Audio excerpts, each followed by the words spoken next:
Will you ever have enough money to start enjoying your life? Hello, I'm Chester Elton, and with me is my dear friend and co-author, Adrian Gostick. Well, thanks, Jess. Our guest today asks you to consider if you feel maybe a little stuck in a hamster wheel. Maybe one more late night at the office, one more email, all to just land a promotion. She knows of what she speaks, and she's created a blueprint to escape life as a human doing and become a human being. As always, we hope the time you spend with us today will help reduce the stigma of anxiety at work and in your personal life. And with us today is our new friend, Manisha Thakur. Manisha has worked in financial services for more than 30 years, with an emphasis on women's economic empowerment and financial well-being. Prior to writing her new book, MoneyZen, Thakur co-authored 2 personal finance books for women in their 20s and 30s.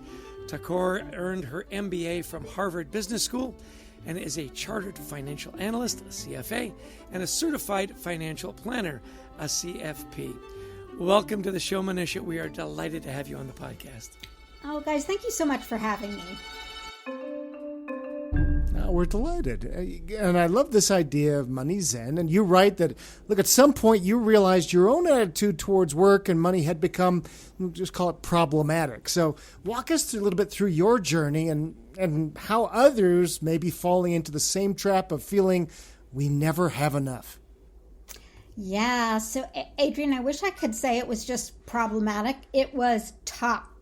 I had literally developed a toxic relationship with money, work, success, accomplishments, accolades, you name it. And I realized this as I was approaching my 50th birthday, that I had literally spent my entire life chasing after these things at the expense of living. And it hit me because I became quite ill. It was an autoimmune illness, and it literally forced me onto mandatory bed rest. And as I was experiencing this and being forced to take a break because my body couldn't move, I wanted to know, like, how did this happen? Like, how did I become this shell of a human being? And what were the factors that led up to it? And how, on God's green earth, could I change this behavior? Because I don't want to live the next 20 to 30 to 50 years of my life like this. Yeah, it is interesting, isn't it, with the longevity now? 50, you're just halfway home. You got a long way to go. You need to figure this stuff out, right?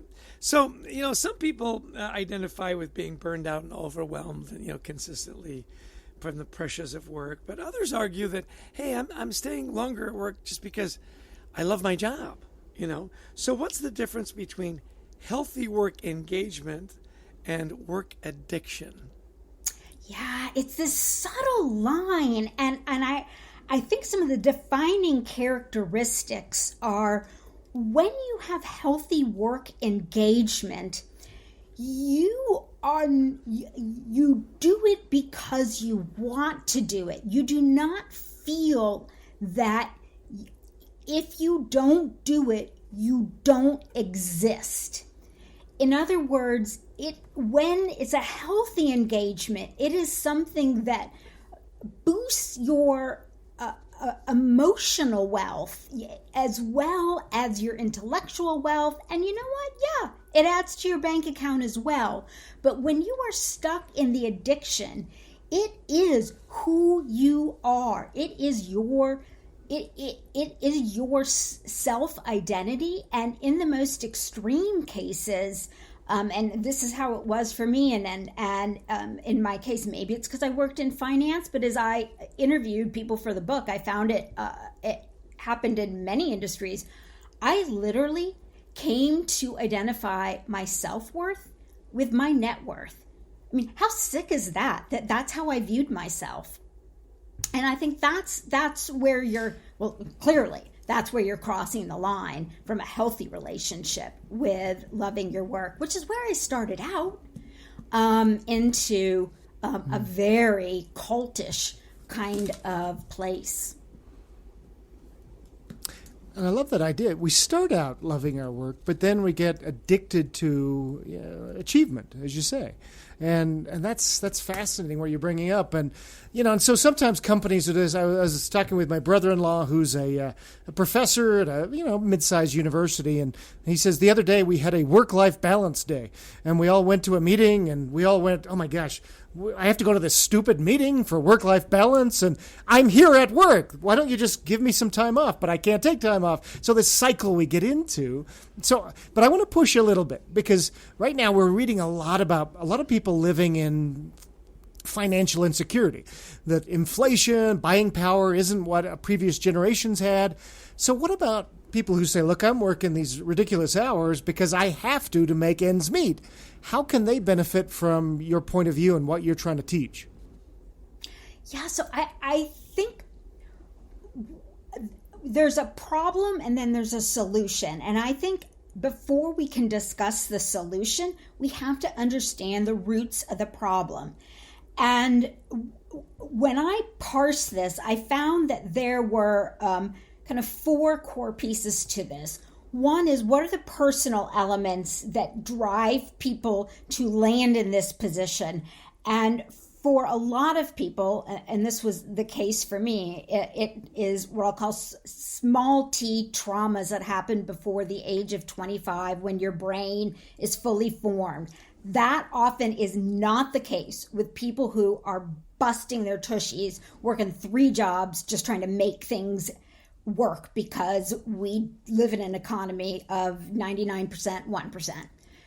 The second factor is cultural attitudes towards what we think a success means, what we value in human beings, what we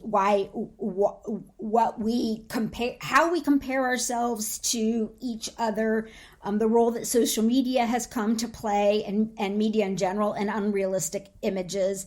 Then the third is societal factors in terms of, we don't have safety nets. There are, we've lost a lot of community networks that in previous eras enabled us to at least know that we had some place to fall. And then there's also the element of, nowadays, if you dropped any one of us in the woods, we wouldn't know how to care for ourselves. I mean, at a literal, the final element is biological. At an absolute biological level, work is the thing that keeps us alive, because money is the thing that buys us the stuff in order to stay safe. And so there is this thing at an amygdala fight or flight level that we are not safe without money. And so all of that comes together in different proportions for different people to create this never enough kind of mindset. And I wish this book could solve the issues for everyone.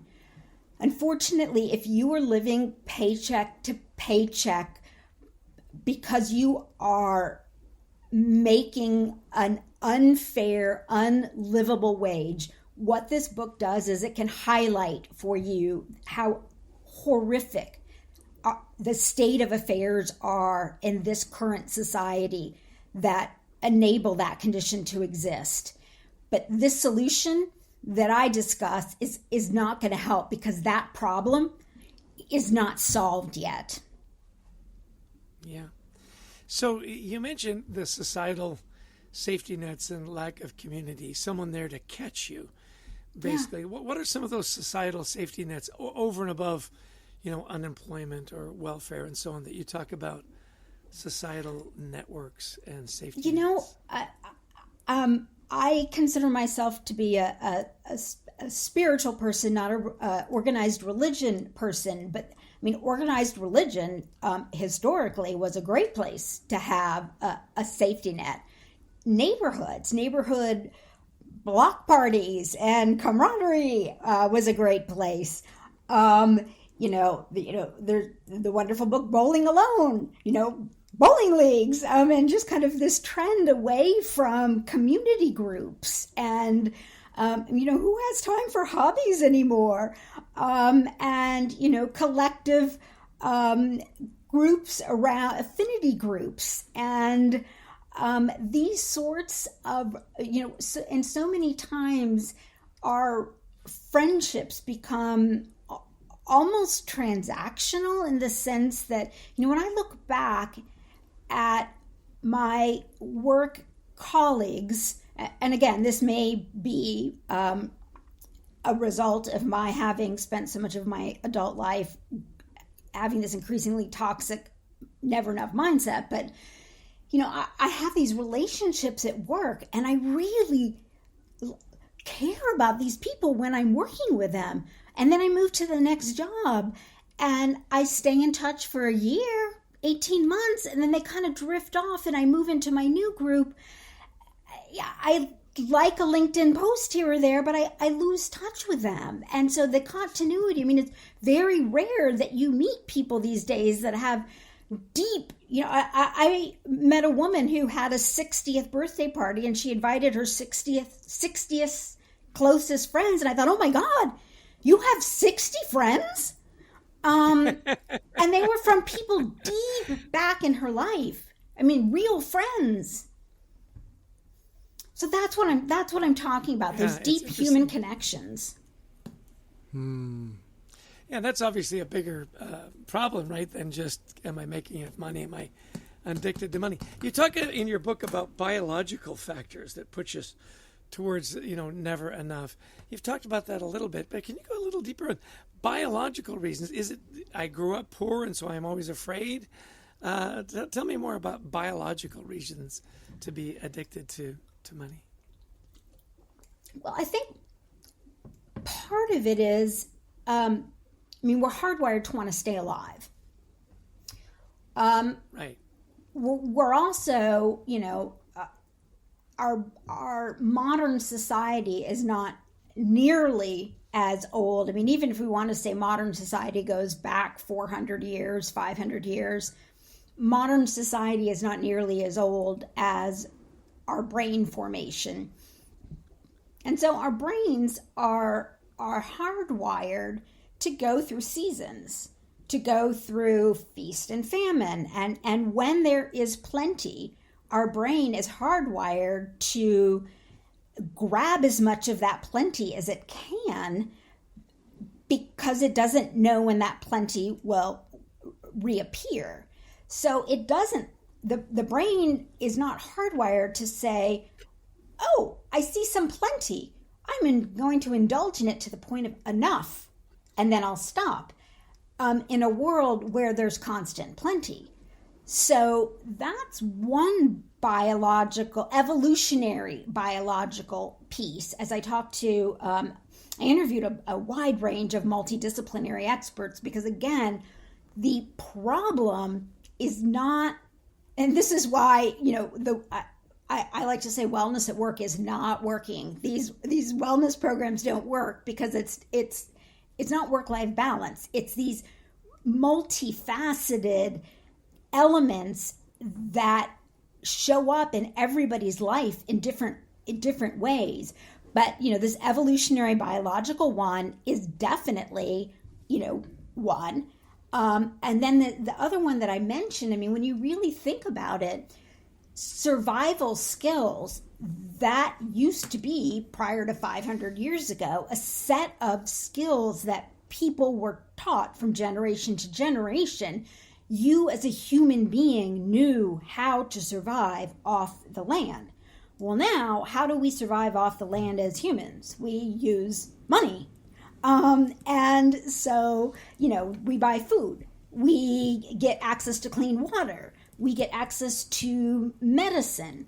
And so, there's a fight or flight element to that also, because of societal and cultural factors, can take that evolutionary biological need to feel safe, which is understandable, and then push it to the extreme because of the images that we see and other cultural influences that we can dive into.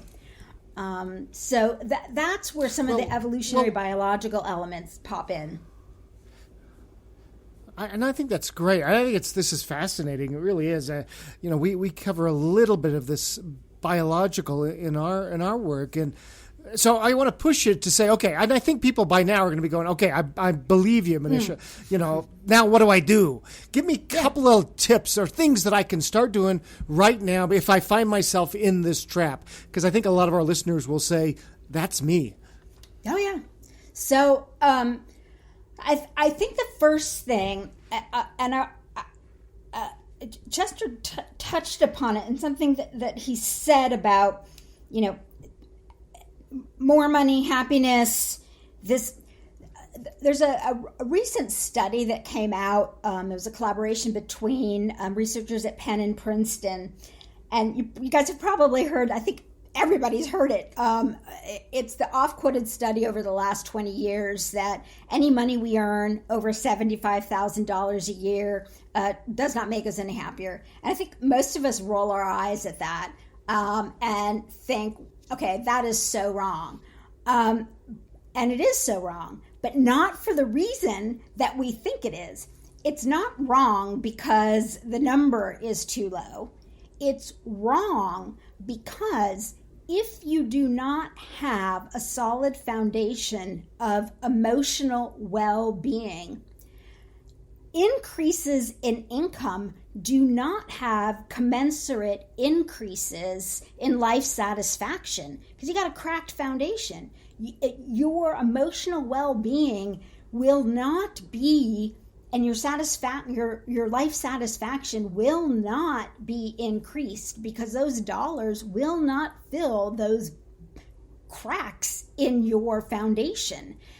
And right now everybody's talking about, I don't know when this podcast will air, but right now it is the week after the Succession finale, and that's all anybody can talk about. And if there's ever an example of a fictional family where money can't solve the personal cracks, we got one right there. And so that's the very first thing that I want people to understand, is that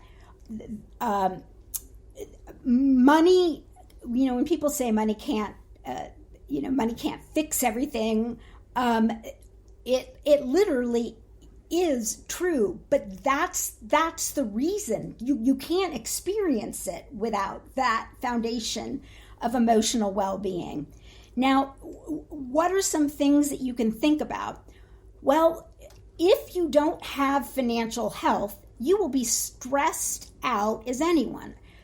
Money is one of the absolute top causes of stress out there. So understanding how to become financially healthy is a very important skill. Now, I didn't say financially wealthy. I said financially healthy. One of the big problems in this country is that financial education is not part of our curriculum. I've sat for the past 6 years on the board of the National Endowment for Financial Education, and we're doing everything we can to try and change that. And it is slow because education is governed on a state-by-state level, and just it's amazing the bureaucracy to try and get something as basic as this into the curriculum. So you know what? We have to teach it to ourselves, and we have to teach it to our loved ones. And so simple steps that we can take are, if we feel financially healthy, we can share it with younger people in our lives, reach out to mentees. If we don't feel financially healthy or we're early stage in our life, we can reach out to mentors and older people in our lives and ask them, what's the best financial decision you made? What's the worst financial decision that you made? There's some wonderful tough love books out there. Dave Ramsey's The Total Money Makeover is probably one of the absolute classics. And another great one I always like to recommend is Beth Koblender's Dave Ramsey's is a great book for adults if you've gotten yourself into a little bit of a pickle. And Beth Koblenler's How to Make Your Kid a Money Genius, Even If You're Not, is another great one for the younger generation. I have on my website a list of books that, not ones that I have written, but good, solid, basic books that I feel can teach people 90% of what they need to know to be financially healthy. And I think that's the first step. Is the zeitgeist is trying to teach us to be wealthy, but we missed health. So the first step I want people to do, and I'm kind of saying this in reverse, if you struggle, I want you to shift from believing that your self-worth is your net worth, like I did, if that's your problem, to optimizing a much more joyous equation, which is financial health plus emotional wealth equals MoneyZen. And so learning the financial health skills, which aren't easy or fun, but they are obtainable. And the goal with financial health is to have enough. It's to find your enough. That place where you can breathe and exhale. You're not drowning in debt. You can pay your bills. But it's about enough, not more. And then you can invest in your emotional wealth, whatever that means to you. That's a great summary. I mean, we're kind of getting to the end, and that's a wonderful summary. How can people learn more about your work, Manisha? Two places.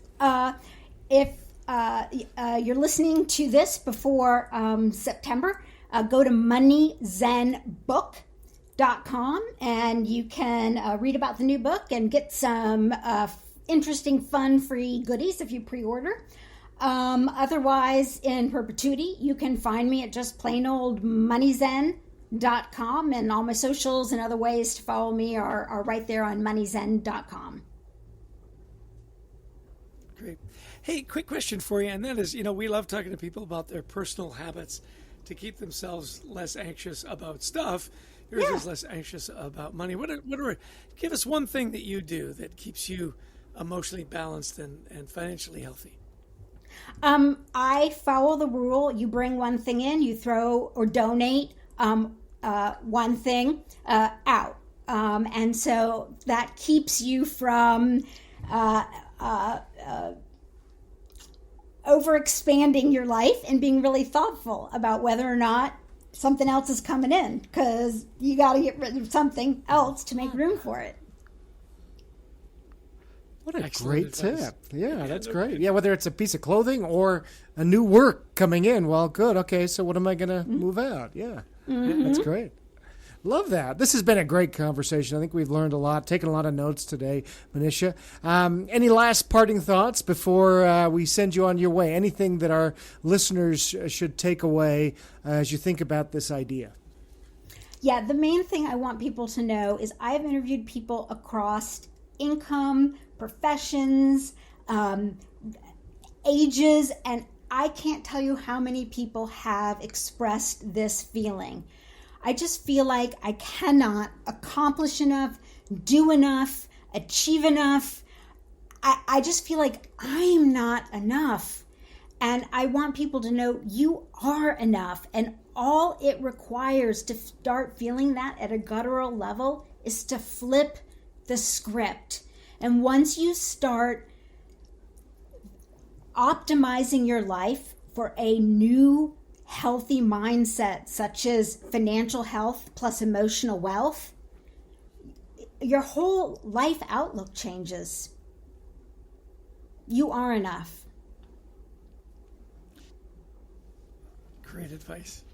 The book is MoneyZen. Buy it. That's what our publishers would have us say. So, a great conversation. Really good information. Thanks so much for your time. This has been delightful. Chester, Adrian, thanks for having me on. So addicted to success, addicted to money, never enough. Can you get to MoneyZen? Really an interesting conversation. I'm interested, Adrian, what were your big takeaways? First off, let's kind of say, honestly, have we ever felt this way?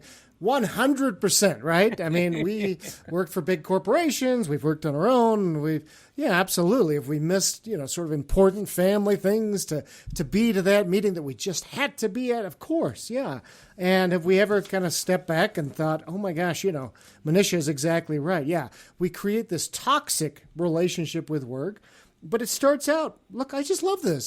And then we do more and more, and we get stuck in this cycle. Yeah, she talked about becoming a shell of a human being. I thought, wow, that's a wake-up call. And isn't it interesting, though, how, as C.S. Lewis would say, the road to hell is that easy, grassy slope. Like you said, it's not necessarily a big event. It's just what we become. We feel like we've got to be in that meeting. It won't happen without us. And we're always on call. And we're always available. By the way, we're going to put this in the show notes, but afterwards, when the podcast was over, you always, I should have said, she's got a wonderful quiz, MoneyZen. MoneyZenquiz.com. Yeah. MoneyZenquiz.com. How MoneyZen are you? Which I think is a great place to start because many of you listening and me say, I'm not addicted to money. And yet we probably are more addicted than we should be. I thought it was really interesting that her definition of engagement at work was you do it because you want to, rather than it is your identity. It's all of you. That was an interesting takeaway for me. Yeah, and there's a lot that goes into that. We are so much our email signatures. Yeah. We are so much of that. People, you introduce yourself at a party. Well, I'm a vice director of really important projects at XYZ company. That's how we do it. It's interesting as we go to other places in the world. When you say, well, what do you do? They go, well, I read the poetry. I like to skate. I say, no. What do you do? That's why as Americans, we want to know what your work is because that's how we identify. And so much, as she talked about, so much pushes us to this, whether it's societal or cultural and just the fact that sometimes we just don't have the safety nets we need, like community, as well as some of the, sort of political safety nets, if you will, that help people feel a little safer. So no matter where we are, what we need to do is realize, we don't equate our self-worth with our net worth. Right. So much of this just occurred to me, is driven by fear, right? And anxiety is driven by uncertainty. And when we're afraid that the money will run out, or we're going to lose our job, or interest rates are going to go up, or, you can make a list of 100 things. It's that fear that says, well, I would love to have MoneyZen. The fact is that I have to keep working because you never know when the bottom's going to fall out, right? Yeah, it's that idea of, as you mentioned, when there's plenty, we just keep reaping, we keep harvesting because, I don't know when things are going to be bad. That's how our brains work, that we want to save for a rainy day. And 90 times out of 10, or 99 times out of 100, when we do this, if we have a really big year, it all goes to taxes or whatever. So there's not that much more benefit versus thinking holistically about our lives. And so, some really good things there. Instead of thinking to ourselves, I can't achieve enough. No, you are enough. When you bring something in, give something away. And that could be work too. That could be not just buying new shoes. It could be, I'm going to accept this new assignment, boss, but what am I going to take off my plate instead of just adding more and more? Yeah, my last takeaway was, I love when she cited that study from Princeton or wherever it was, $75,000. That's all you really need. And we all roll our eyes. She goes, it's not for what you think. It's not that it's not enough. It's our attitudes are wrong, right? That we want to be healthy, not wealthy. We are wealthy enough to be healthy. Anyway, really good thoughts there and make you put your, fingers under your chin and go, maybe I need to take a little inventory here. Maybe adjust a few things, give away a few things, simplify my life just a little bit. Yeah. Well, the book is MoneyZen. Probably a great addition really to anybody's collection. That reflection on where am I going, how much is enough, am I enough, are questions I think we're constantly asking ourselves. And this book is going to have those a few of those answers for us. And when I think of Zen, I think of our producer, Brent Klein. We want to thank him for the amazing work he does, to Christy Lawrence, who helps us find cool guests, and to all of you who listened in. If you like the podcast, please download it, share it around the world. We also would love you to share and visit at thecultureworks.com. That's thecultureworks.com for some free resources, including the first chapter of that best-selling book, Anxiety at Work. Such a smooth transition, Adrian. You had a radio show in college, as I recall. Yeah. And by the way, to round things out, we love speaking to audiences around the world, virtually or in person, on topics like culture, teamwork, resilience, healthy workplaces. So give us a call. We'd love to talk to you about your event. And Adrian, if I'm not mistaken, that's a wrap. And as always, well, as frequently, let me give you the last word. Wrap it. Bring us home. You bet. Thanks, everybody, for joining us today. And until next time, we wish you the best of mental health.